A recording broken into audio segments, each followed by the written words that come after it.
ओम श्री गणेशाय नमः। ओम ब्रह्मदेवाय नमः।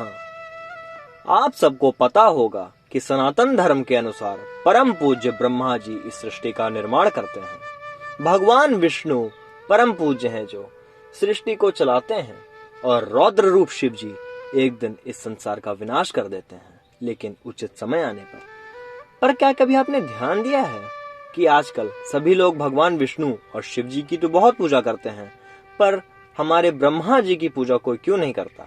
तो आइए इसके पीछे का वास्तविक कारण हम आपको बताते हैं। एक बार की बात है, हमारे परम पूज्य ब्रह्मा जी भगवान जनार्दन मतलब श्री विष्णु जी की पूजा में ध्यान लगा के बैठे थे। तभी स्वर्ग की बहुत सुंदर अप्सरा जिसका नाम मोहिनी था, ब्रह्मा जी से आकर्षित हो गई।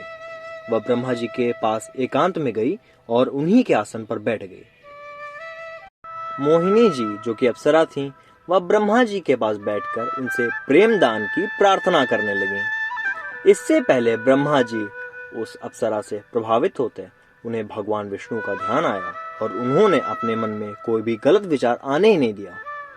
मोहिनी प्रार्थना कर ही रही थी कि तब तक ब्रह्मा जी के पास सप्त ऋषि और सनक आदि आ गए। उन्हें देखकर ब्रह्मा जी को अपने भक्ति और शक्ति पर गर्व हो गया। जब ऋषियों ने मोहिनी और ब्रह्मदेव को एक ही आसन पर बैठे देखा, तब उन्होंने ब्रह्मा जी से इसका कारण पूछा।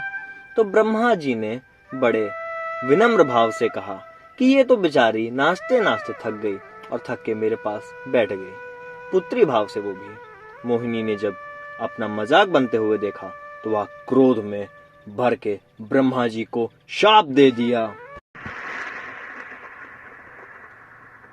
हे ब्रह्मा, तुम्हें जिस निष्कामता और भक्ति का गर्व है और जिसके कारण तुमने शरण में आई एक स्त्री का मजाक उड़ाया है, इसलिए अब से संसार में ना तो तुम्हारी कहीं पर पूजा होगी और ना तुम्हारा यह गर्व ही रहेगा।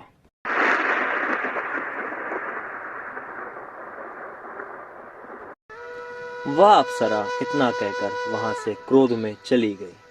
जब ब्रह्मा जी को अपनी गलती का एहसास हुआ, वे भागते हुए भगवान विष्णु जी की शरण में गए। वे अपनी शाप की गाथा विष्णु भगवान को बता ही रहे थे कि तब तक द्वारपाल ने विष्णु जी से आकर बताया कि अमुक ब्रह्मांड के स्वामी अष्टमुख मतलब 8 सिर वाले ब्रह्मा आए हैं और वे आपके दर्शन करना चाहते हैं। भगवान विष्णु ने उन्हें अंदर बुलाया और उन्होंने आकर बहुत ही दिव्य स्तुति की और भगवान विष्णु की पूरे विधि विधान से पूजा की।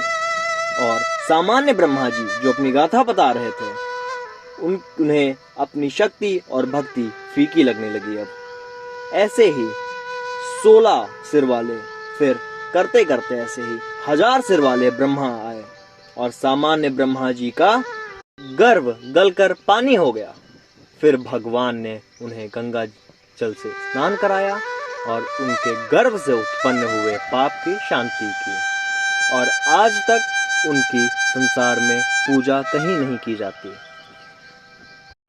तो इससे हमें भगवान ने क्या बताया? इससे हमें साफ साफ भगवान विष्णु ने बता दिया कि कभी भी किसी भी बात पर घमंड ना करना, वरना घमंड तो टूटेगा ही और साथ साथ आपको संसार में पूछने वाला भी कोई नहीं होगा। तो कैसा लगा आपको यह सत्य जानकर? इस कथा को अपने माता पिता के साथ जरूर शेयर करें। ऐसे ही सत्य घटनाओं को आप तक पहुंचाने का सत्यव्रत चैनल ने व्रत लिया है। तो बोलो जय हो भगवान जनार्दन की, जय हो प्रभु जी की, और सब्सक्राइब कर दें सत्यव्रत चैनल को और दबा दें लाइक बटन। ओम श्री गणेश।